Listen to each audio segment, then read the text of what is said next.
Our next speaker is Gabe Linke, speaking on layer by layer, building better healthcare and exploration into 3D uses in medicine.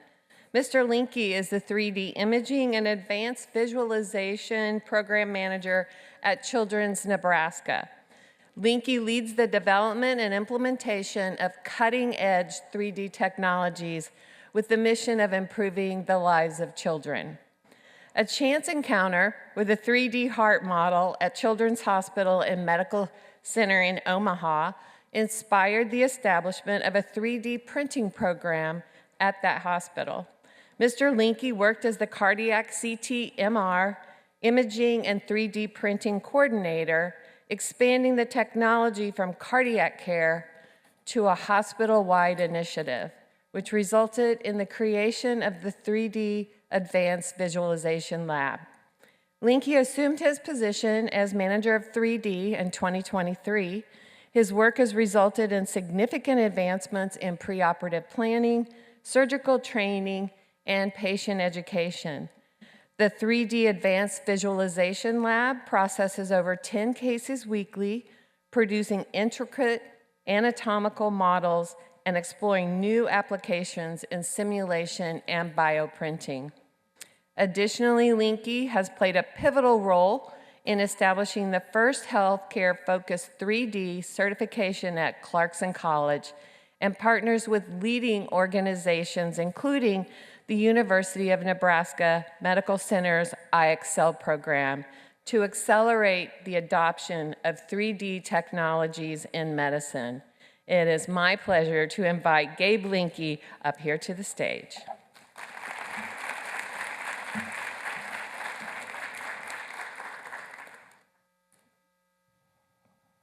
Thank you.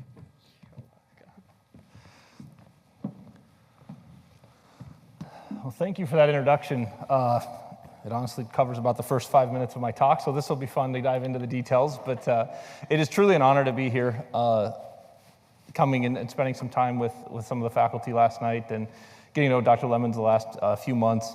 There's something very special and very exciting going on here at Missouri Southern. I'm honored to be here. The speakers that have gone before me and that will follow, it's absolutely impressive what you guys are doing for precision health. And the center that's in development is something that we're very excited to work with you guys and help advance what I'm talking about today to the network in the area around this area of the country. Again, my background is allied health. I started college at University of Nebraska, Omaha. I got about 3 years into pre-medicine with the focus of hopefully becoming a surgeon, and kind of hit a pause where I was like, what do I want to do? I'm not sure I have the tenacity to get through these next 8 years to become a surgeon. And one of the things that I realized as I talked to high school, college level individuals, hard work and dedication, understanding a purpose and a passion for what you want to do with your life is huge. And there may be adaptations that happen along the way. And standing today, speaking on a topic that I'm working with surgeons every day, while I'm not one of them, continuing to drive on the force that I had to help others, that's the passion of why I'm in medicine, is just a blessing to be a part of. So I send that as an initial challenge to the students in the room, and preparing this speech was interesting because I understand we have students that are in this college currently, prospective students, we have faculty, we have physicians. It's such a dynamic group. So today I'm going to focus a little bit into the testimony, the story of our program, a little bit of how 3D printing is done, and then a lot of the main use cases that we see in 3D printing. So as I mentioned, I went to school, I kind of took a turn and went into allied health. I love the field that I'm in. I see it get more and more dynamic every year as we see new developments happen and new abilities for people with a radiology tech background. But coming out of college, my thoughts were, I'll be an MRI technologist. I worked at the VA hospital and helped found their first in-house MRI program. And so you think I'll be a technologist, I'll be a lead technologist, maybe I'll manage, maybe I'll become a director. But the theme of this story is truly, that is so different now. We had formulated and worked in the VA to create a very specific cardiac MRI unit that was one of the top leading ones in the country. Interesting enough, in the federal government, sometimes contracts switch and things change, and so we lost that program due to just a missed detail in how we looked at doing the MRI cardiac portion of our cardiology agreements. And it left me looking to move on and find something else that I could get back to that passion. Scanning a moving object in the body that there's breathing all around it was like the highest challenge I found as an MRI technologist. I wanted to keep challenging myself. I was kind of blessed early on with the imagery you see of the scanner and the information there. This is 20 years ago when we were doing diffusion tensor imaging at a VA hospital. So I've been blessed to be involved in very cutting edge technologies, whether it's the scanner or whether it's the printers that we work with today. But because of that lack of that imaging, that passion that drove me to keep excelling in my career, I looked outwardly. And it was kind of I was in the hospital after having my third child, and this posting popped up for a cardiac imaging coordinator. So I showed you kind of technologist, lead, director, those different layers, but coordinators are these fun positions that happen in medicine where they don't really know what to do with you. They're gonna have you do some tasks here, and this job was intricate because I removed myself from being hands-on with the patient. I was going to help the technologist and then the cardiologist reading the images and training and teaching and building an educational content. In my second interview with Dr. Fletcher, who's been very integral in the development in the beginning, especially the inception of this program at Children's Nebraska, he brought this into the room and handed it to me. They had ordered about 2 3D printed hearts, and this is back in 2016, from a vendor. Now, prior to my knowledge of any of this, I'd never heard about 3D printing in medicine. I went home and researched, dug into it a little bit, and was very excited about the potential that this could have to impact patient care. Myself personally, as an advanced imager, was excited about working with a team with cardiac imaging. As a gearhead who has a lift in my garage and has worked on cars my whole life, I wasn't scared by the fact of working on 3D printers or figuring out how to do that part. So all of that kind of collided into this position of a cardiac imaging coordinator. And the long-winded answer of my career title now, I just prefer going by manager of 3D because it's simpler, but it's been various different things throughout the course of the evolution. With anything that's coming from 3D printing I'm going to talk about today, the basis of it from a clinical perspective is advanced imaging. The highest quality imaging has to be done to create models that can actually impact patient care. What we're actually doing is taking an image, creating a 3D model that is accurate to a sub-millimeter level so that people can look at that and understand the anatomy inside the body versus what you're seeing on a two-dimensional screen. So a couple of advanced techniques at Children's Nebraska that maybe you guys have seen, maybe you haven't, but 4-dimensional flow in MRI. We can look at every molecule of blood as it's moving and get its acceleration, its trajectory, its changes, so we can see great things there. And then cardiac CT, which we can capture an entire infant's heart in less than a second. So these are 2 critical areas, but that imaging is the main key component as we jump into the process of what it takes to create an anatomic model. I'm going to start with a little bit of the process and walk you through how we make these models, and then we're going to get into some fun use cases, some case studies, and then some expounding of 3D that's happened in the last couple of years that we've realized. So image acquisition, this is the part that a lot of the allied health professionals in the room or medical personnel understand, getting that image, taking the picture itself. Segmentation is a fancy word that came around when 3D printing in healthcare became a thing. We've been making 3D recons for 20, 30 years. Taking the information, as you see on the screen here, taking that pink area, that blood pool of the heart, and extracting it from the entire chest volume. From that stage, we go ahead and do 3D modeling, which is similar to CAD programs that most engineers are familiar with, but we apply it specifically to the anatomy that we want to create, whether we want it hollow or whether we want it different colors, different parts, and we'll jump in a little more into detail of that in a minute. And then printing. So taking that design that you have, going through the G-code, which is how printers understand language, and printing it layer by layer. Finally, there's post-processing, and we'll have a slide here that shows a little bit more about that. When it comes to image acquisition, MRI and CT are kind of the main use cases. Ultrasound images are available to be used in this if they're acquired in 3D. We prevent our images to be done at sub 1 millimeter or less, so that way we can really have a very finite, accurate print for our preparedness for our surgeons. When you get into educational aspects, we'll talk a little bit later, you don't have to have that high resolution. You can do this with things larger than 1 millimeter, but you really want to be careful if it has anything to do with clinical care because that's going to impact everything when it comes to the patient. CT is optimal because we can go ahead and recon that data into thinner slices if needed. And ultrasound is mostly in research, just because the DICOM, the information in that image is held in a different way, but it is possible, and we have done some really great cases with it. As we discussed, segmentation, taking that volume of the chest, pulling out the blood pool, pulling out the myocardium, the bone, whatever the case may be, and then pulling that information out and having it singularly so that you can go into CAD and then design and develop what you need to with that model. Again, like I mentioned, this is a heart. You're going to see a lot of cardiology in the beginning because that's kind of where our origin came from. These hearts will typically cut and we'll have them so that you can open them. I'm going to see if this mic will track with me, but one of the exciting parts is we can print the heart, and this is actually my heart that we took from an MRI scan, and we can print the outside of it, which is great to understand certain things, but the true things are unlocked when you look inside the heart. So this is what many of our heart sizes are about approximately, but one of the things to capture in this moment is most of these kids that are newborns that we're operating on, this is the heart size that we're operating on. So we've got some of these outside. These will be available for you to get in touch with, but these are the types of holes, tiny little holes inside tiny little hearts that the surgeons that I work with are repairing on a weekly basis.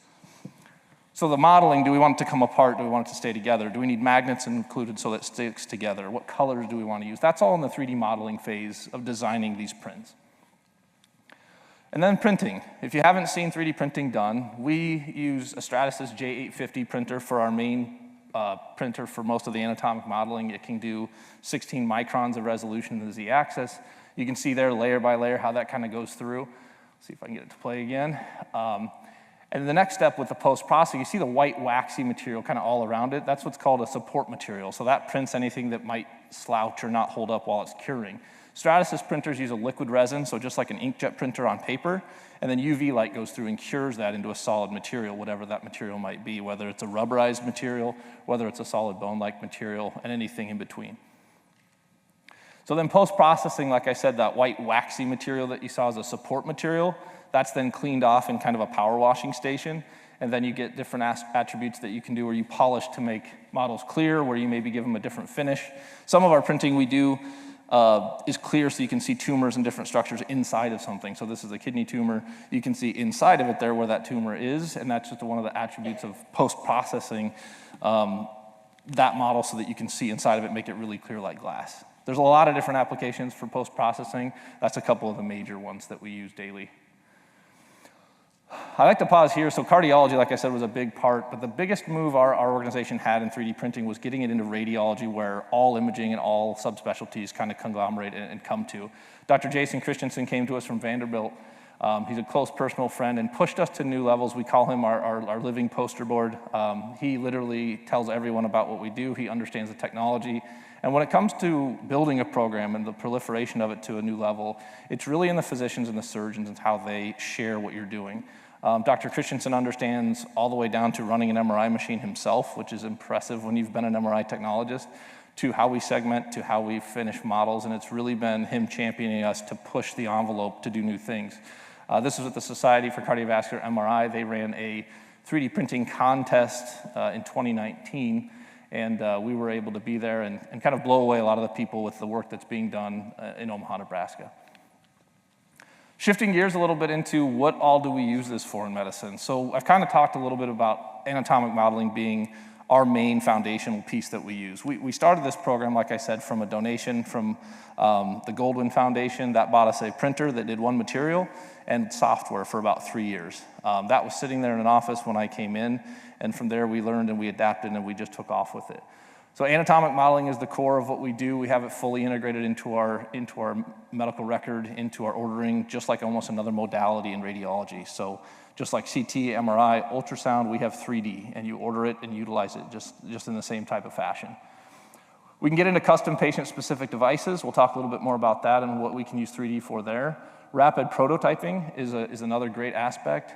And then bioprinting, which I saw a question in between slides. I'm going to scratch the surface on that. But my friend, Dr. Dewan, could dive into the deep potentials there, but it's super exciting to know about that it's a potential.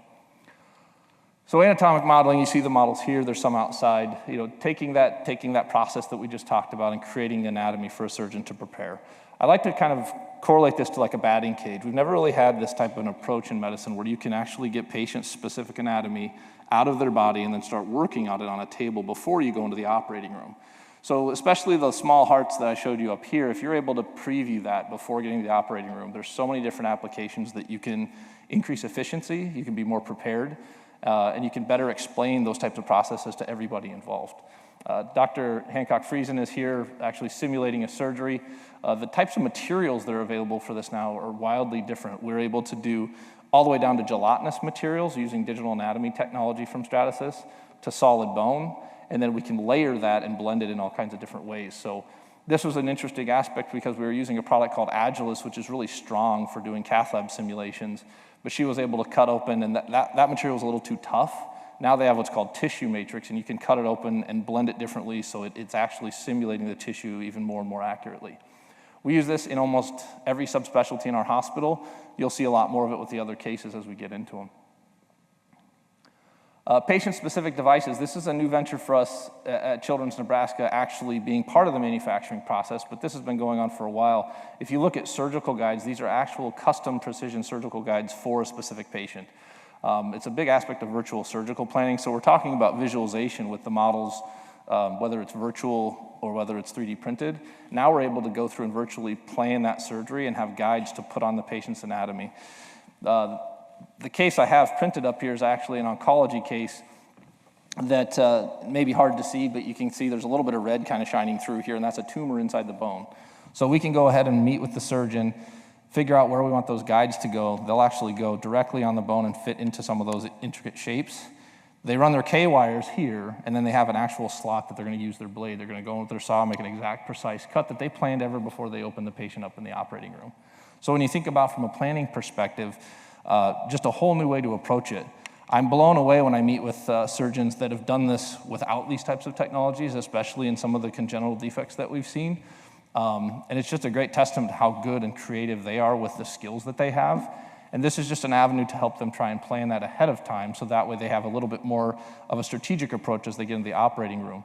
And there are vast differences in adoption with this type of technology, but this is taking that jump from visually doing something to mechanically having something in the operating room.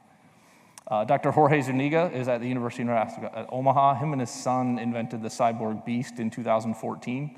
It was a prosthetic device that kids could actually make and use, and he released it free to the world for less than $100. So this device actually can go on a patient with a congenital defect below the elbow and open and close and be printed and assembled with things you can get at the hardware store for less than $100. Truly incredible technology. The team over at the Biomechanics Research Lab at UNO has done great work in this specific field, and a great example of a patient-specific device that is quickly adaptable and very usable and effective.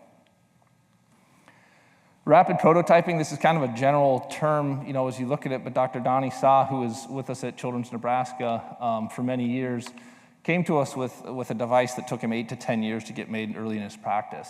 And 2 weeks into having a picture handed to us, we had the pliers kind of segmented and created.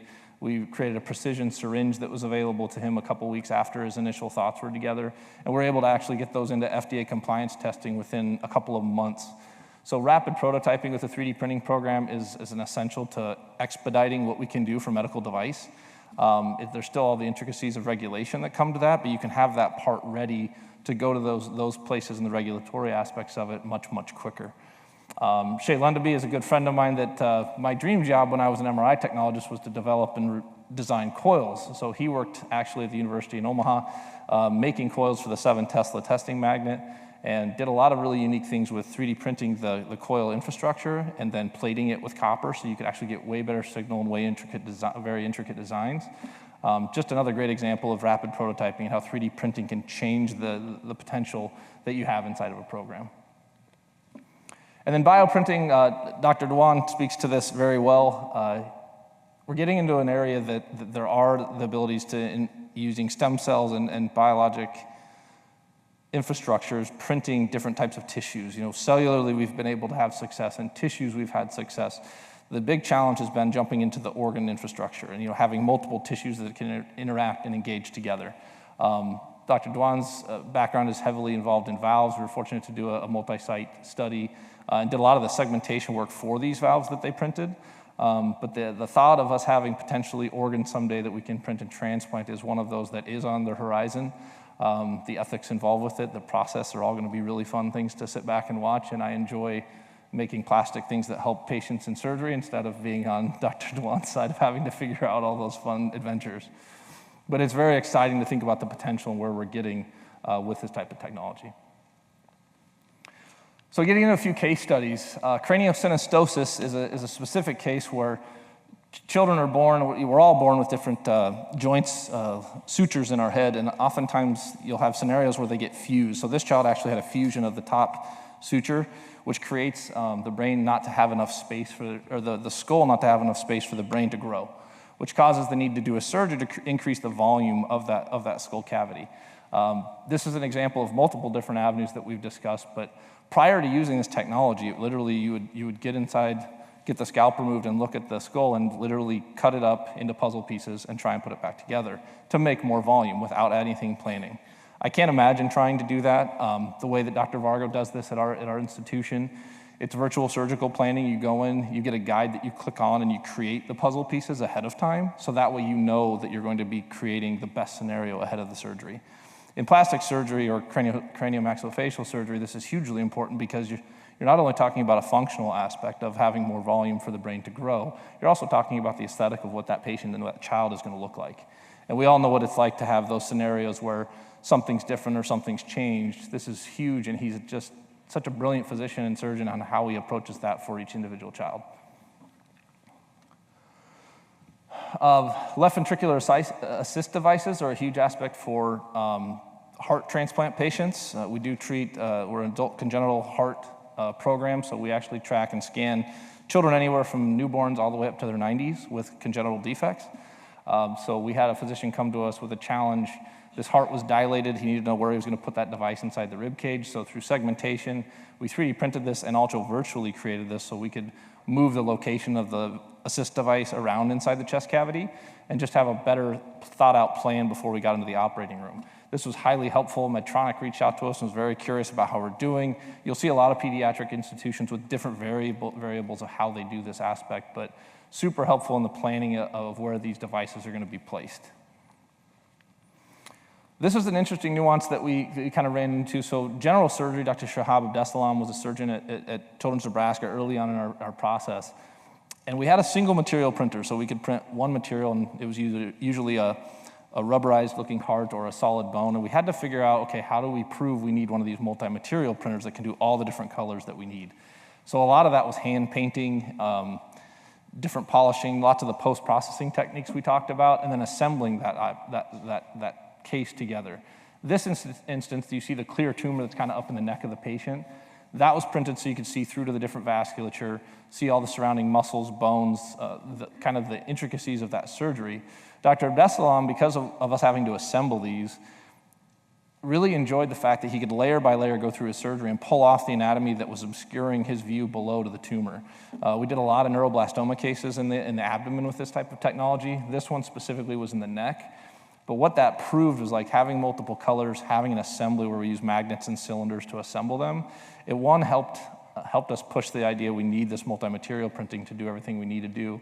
But then also the way that these came apart was very rare, and most places didn't do the design thinking to get into that aspect of it. But for patients and families, when you think about pediatrics, as well as other physicians and staff to understand, we're going to move the liver out of the way to get access to all these vessels, and where this tumor is, you would just pull the liver off. And you could pull the kidney away, and you'd move all these pieces. So designing into these cases has become a strength that we've had and we've helped others to understand. It just makes it more effective for teaching, planning, and educating. Baffle creation. So in pediatric medicine, a lot of our congenital heart patients will have either ventricular, they'll have an opening between the ventricles or an opening between the atria. There's septal defects is what they're called. And oftentimes the job of the surgeon, and oftentimes you can kind of compare them to almost a plumber. They have to get the blood from one side to the lungs and the blood from the other side, out to the body, oxygenating that blood as it goes through. I have seen single ventricles that are functioning in people my age that have been operated on and maintained since very young ages. Baffle planning is kind of like, if you look at the pink icon in the middle, that's the baffle. They have to create that with no planning and go in and find, again, like I said, inside of a heart this size, through a small hole that you're looking from the outside of the patient and figure out how to cut that material, stitch that material into place so that there's no leaks, no holes, just to give you an idea what these surgeons deal with on a day-to-day basis. With what we can do with 3D, we can take them to reconstruction, and you can kind of see the hole on the picture on the left there. There's like a space between. And then both of the vessels, the great vessels, the aorta and the pulmonary artery, coming out of that in different arrangements as well. So it's really intricate planning on where that's going to go, where it's going to connect, and where it's going to direct blood to the lungs and out to the body. So you can kind of see in the third picture how all that comes together. We're able to help them better plan that operation that's going to take a lot of time when they're in the operating room. So again, increasing efficiency in the operating room, increasing understanding for patients and families alike, as well as the entire staff. This is another instance where a posterior tumor was actually located. You see the bright green there and the different vascular structures and areas. We did this in clear to see through so that you can kind of see it's kind of in that back posterior sinus cavity. This all has to come out through the nose for our craniomaxillofacial surgeon. So understanding his approach is a lot more difficult. When you've got the skull in the way, it's hard to just pull an object off. So giving him a window to see his approach, to see what he's going to do with this operation, is highly important to him being able to do it effectively and quickly. But also think about a parent with their child and you're trying to explain to them, how are we going to get this tumor out? We'll get to some things with images and what that looks like, but to an untrained professional, it's really hard to understand this with just imaging. So again, 3D ends up being an enlightening tool for the procedure and for the education of everybody involved. This is one of my favorite cases I like to speak about. Dr. Zuniga, who I've already mentioned, was very active with the healthcare community in Chile, where he's from. This patient presented to a national hospital, and the first picture that you see kind of lower in the lower left there is Dr. Zuniga holding. When they first reached out, this tumor had been invading into the neck, was breaking down the spine. They had to figure out the hardware they were going to use, so we segmented, sent models, did this all virtually, and this is probably 6-7 years ago that we did this. But it really showed me the potential of how we can use this technology if we collaborate and we share this technology with those around. I share the sentiment from both of our prior speakers on how do we make sure this technology is able to be used by everyone, not just by areas or countries that have, higher economic situations of those things. We were able to ship that down. I had a great surgery and great results from the hardware presentation, but this tumor came back the year after, and the debate was whether we amputated the arm or whether we tried to figure out an approach that we could get that tumor out. We were able to do a full color model, send it back down to the surgeon in Chile, and they were able to successfully excise this tumor without having to remove the arm. So when you think about a specific impact to that patient, it's a lot easier to see that one based on amputation, some of the big trigger words that were involved in this case, and showed us the importance of being open and collaborating, which Children's Nebraska has at the top of our organizational goals. So that's a lot of 3D printing, a lot of cases. The one thing I caution 3D print labs that push hard in just printing is that there's so much more you can do with the rest of the technology. The last couple of years, we've really pushed into virtual 3D through the use of virtual reality, augmented reality, 3D screens. You can kind of see here, this is a HoloLens representation of a model that's printed, projected right next to it. But there's so much more that we can do. The one thing that we've probably realized with 3D printing, which helped it come to be, was just how versatile it can be used. So we've talked a lot about patient-specific care. We've talked about education, obviously, and research capabilities that come from that. Some specific cases I wanted to talk about with being collaborative and being open to using the technology wherever it may be needed. We have kids that have very difficult trends of care, such as chemotherapy or dialysis, and we really wanted to do something for them to encourage them and kind of help them through those difficult times. So we formed what was called our Children's Champions program. We actually use 3D light scanning and take a scan of their face and then put it on their favorite action figure. So this is my daughter on a Hawkeye character, but it's something that we've used in our patient care aspects as far as their experiences and how we can help pediatrics affect and promote a better healthcare experience for the kids and their families. Simulation education, phantoms are a big thing in the radiology world. We had a new cath lab installed that enabled fusion technology. And if you don't know what fusion technology, you're able to take a CT of a patient, fuse it to your cath lab, and then actually be able to use that to guide you instead of using more radiation to actually expose the patient to know where you are with your different interventions. So we took their approach was, here, use a cell phone. And there's nothing realistic about using a cell phone in CT and then trying to guide a therapy in the cath lab. So we knew they were coming, we knew the install was on the way, and so we jumped in and made a phantom with a hollow cavity that we injected contrast in, so we had a much more realistic learning experience. What we learned from that was that the simulation of a true-looking situation helps that education to be much more realistic on the patient. If we would have just used the cell phone or done the different things that were kind of presented to us, how much impact would that have had on the first patient that was in that X-ray emitting room? You know, we didn't get exact data points of how much reduction that was, but if you think theoretically, we were that much more comfortable with the equipment before we emitted radiation with the living person inside that room. It lowered dose theoretically, and it allowed us to be much more efficient and safe with the radiation equipment that we used that day. So we talked about VR for surgical planning. Dr. Patrick Thomas is our medical director of innovation at Children's Nebraska. He is an amazing man with a huge vision for using virtual reality for surgery as well as printing. You kind of see the whole group here, the fellow and then all the residents of general surgery. They use printing and virtual reality regularly.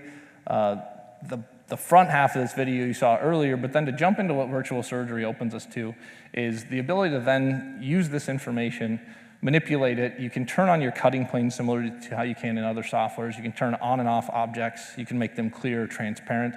So it gives you a little bit more active feedback with your 3D model.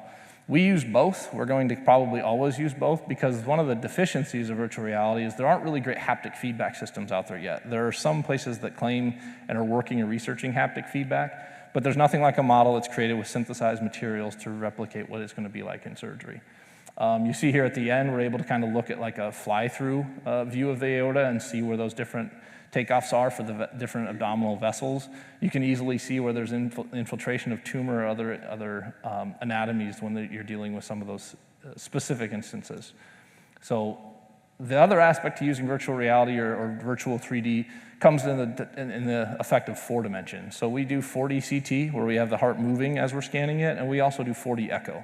This year, we're implementing a software that allows us to look at those in 4 dimensions, so you're actually able to see the heart as it's beating and move it around in 3 dimensions, and then look directly at valves, 4D echo valves, instantaneously with this type of technology. So I talked a little bit earlier about if there's trained people in the room that understand imaging and what that's like for the patient experience. I'm assuming a few people could tell me, what do I have on the picture up here on the right? What body part would you say that is, and what part of the body? Anybody brave enough to shout it out? Helps make the point even better. So this is a heart that's actually in the chest cavity on the right.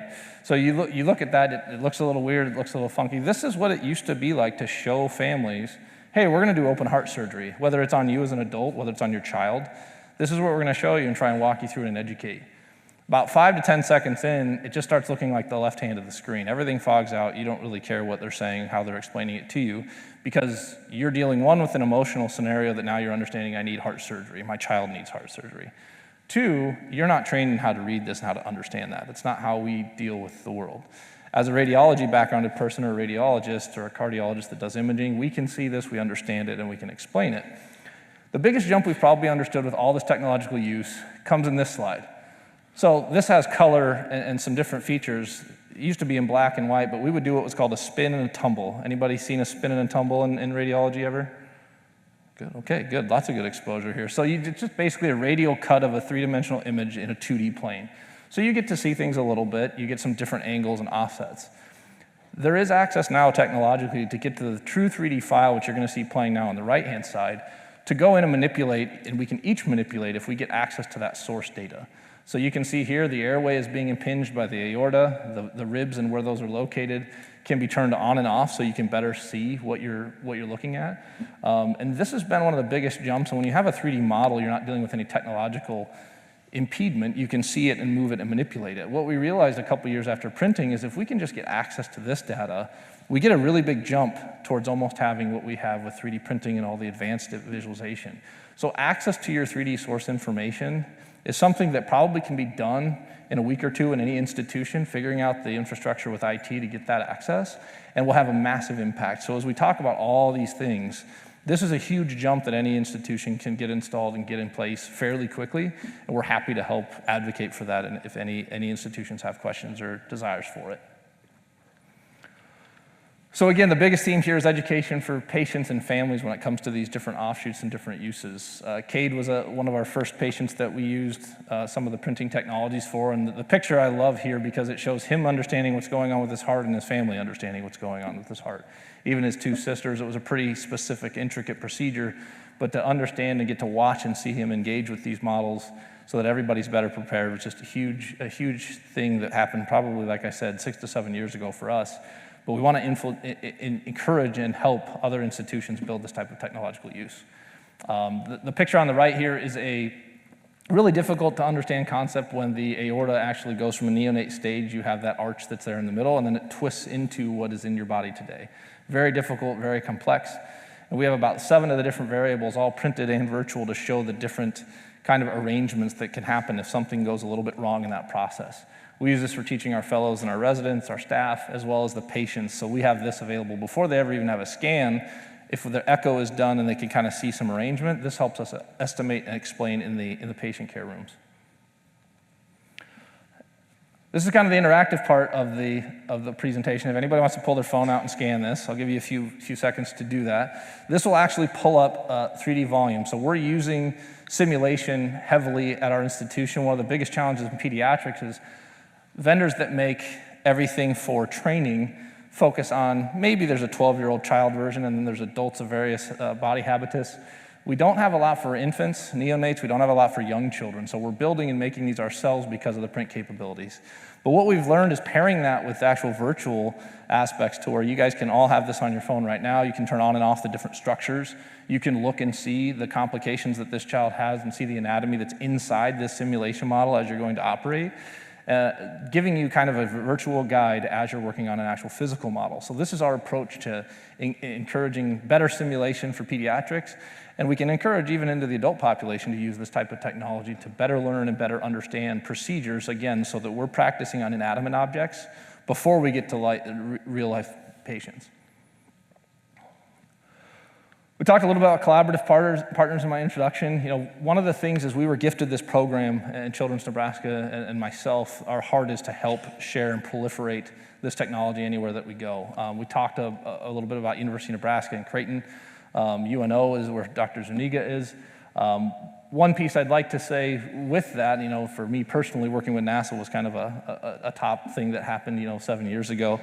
A med student from Creighton University brought us a situation and actually got a grant from NASA.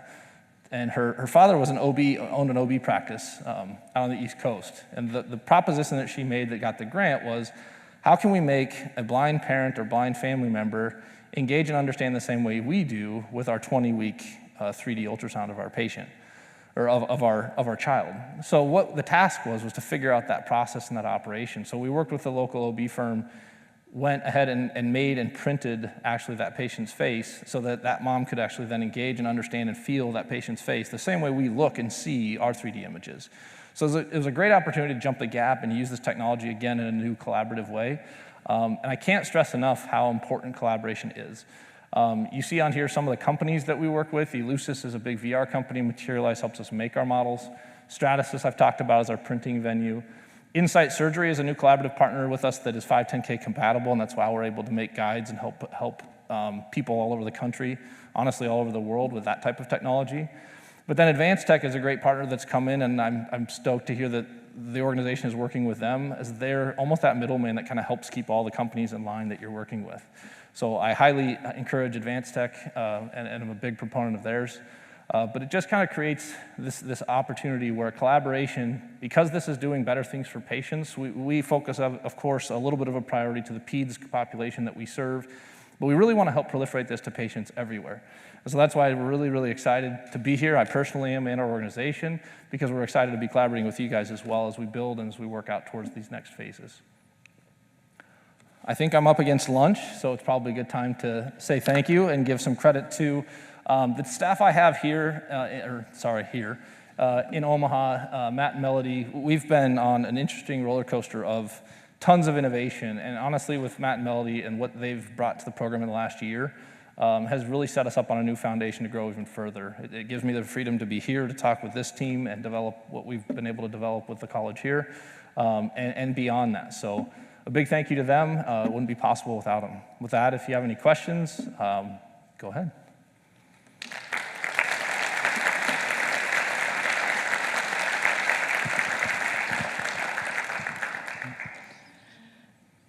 All right, thank you. Questions? We'd be happy to come to you.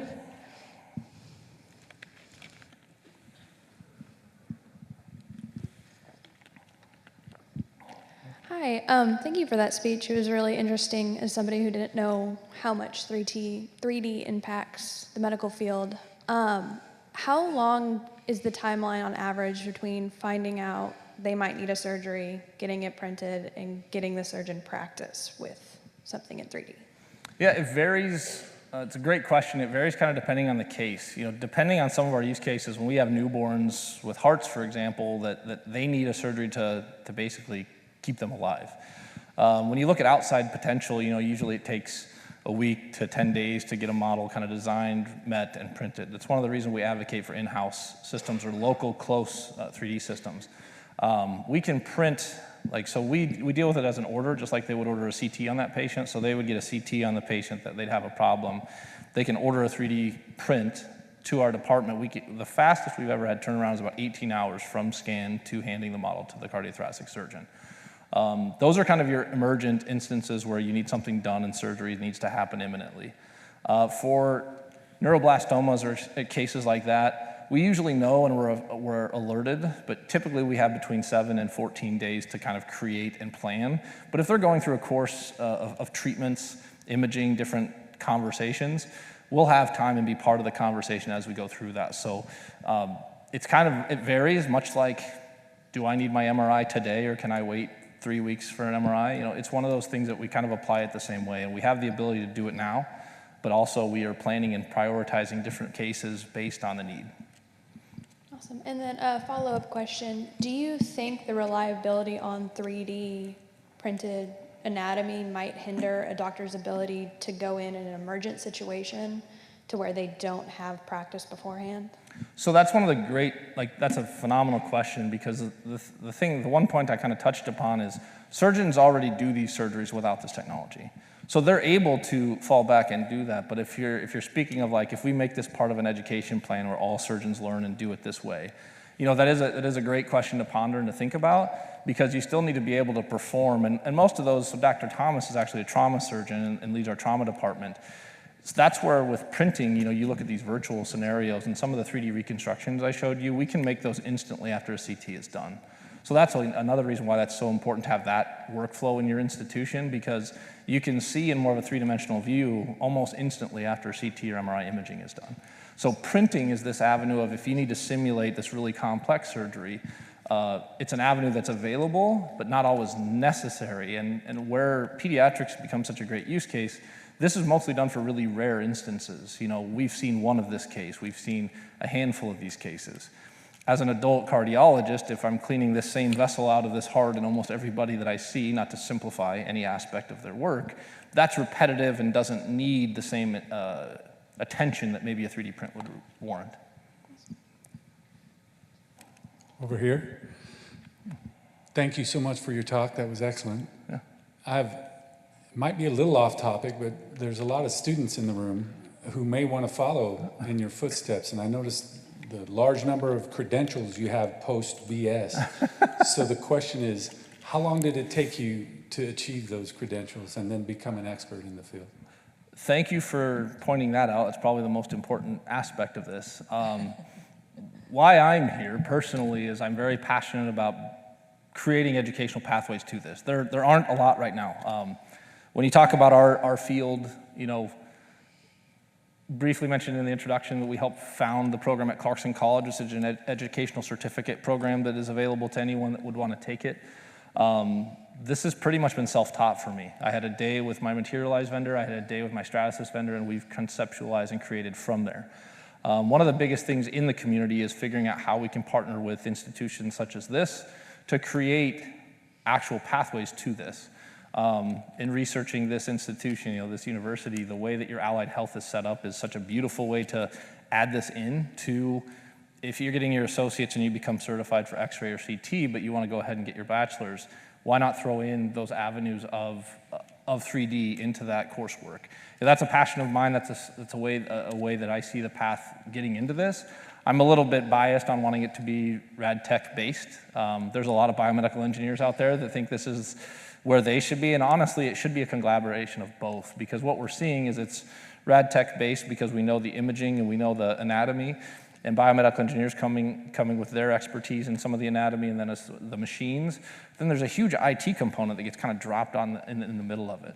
So I'm very passionate, our organization's very passionate about the potential of educating the workforce that will be the next coming in and doing this work. So great question, thank you for bringing it up. Others, questions?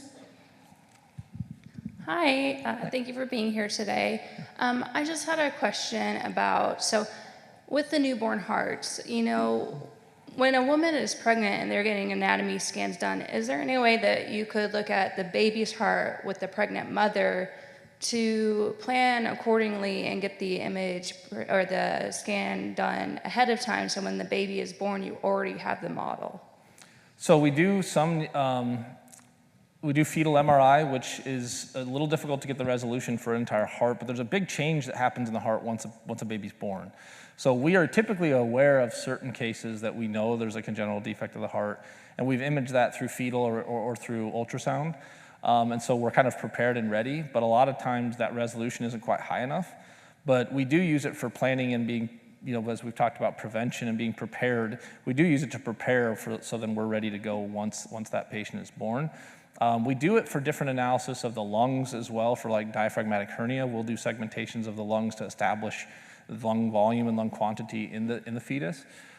So we're using it in that capacity, but then there's some really great educational content we can do, again, like the fetal arch malformations that happen, going through these really difficult processes that it's hard to teach in the fetus anatomy, but then kind of bringing that out and having that for everybody to learn from. Yeah, thank you. Hi, I'm impressed with your program, and the impact to patient care is phenomenal. What's the impact to patients financially, or how's your program covering that cost? Great question. So there is already in existence a Category 1 CPT code for post-processing for reconstructions that are done off the CT scanner on another computer, basically. One of the things we did in the radiology department at Children's Nebraska was shift the financial association with that CPT code to the post-processing lab, to 3D imaging. That allowed us to get funding for printing materials, those types of avenues. The 3D SIG, developed by the RSNA, is a group that is actively working with Category 3 codes for printed models to try and quantify and get information together to create a Category 1 code for printing models. So there's kind of the two avenues. When we're making a reconstruction, there's already a collected fee that we get, and that funds our program off of the initial donation that got us started. That's the workflow that's kept us proliferating and gotten us through some of the administrative hurdles that some institutions have to get these programs up and running. But then now with the 3D printing SIG, we can drop codes. There are certain institutions that are pre-authing 3D prints, so they will print or not print based on an insurance company coming back and saying, yes, we will pay for that. And we are seeing some of that. We're kind of past that to where our surgeons aren't going to accept, well, insurance isn't going to pay for it, so we're not going to print. So we take that personally as an institution and cover those costs. We are doing some testing, though, with insurance companies on charges and how that works, because it is something that is enhancing patient care. So it's that fun area of, should there be a burden to the patient in this, because we have proof that it's causing a great advantage. And it's a really interesting area that we're actively working in as well. So.